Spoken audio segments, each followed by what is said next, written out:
So now we're at our 1-inch tongue force rack mill.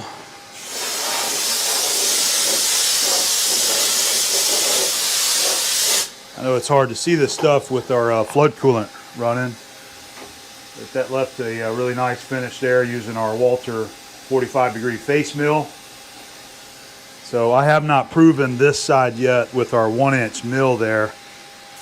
So hopefully everything's going to work out good, and we got a good part here. But not a big deal. I'm not too worried about this. This being a project plate. If something was to mess up, I had Joe burn these plates out for me. So if I have to mess one up, he can burn me out some more plates and we can redo it. So we'll go ahead and run our next operation.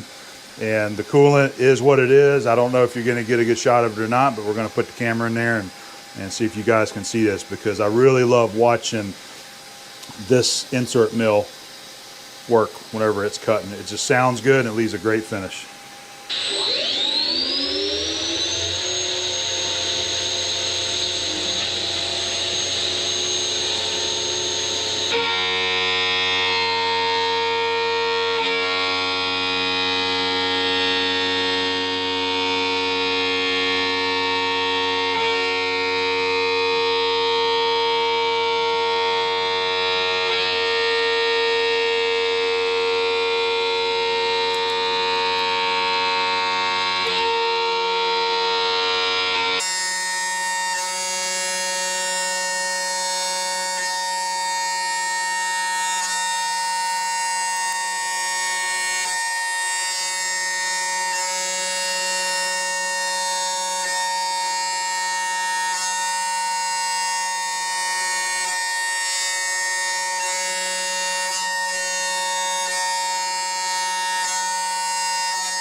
Let's see how our finish turned out. I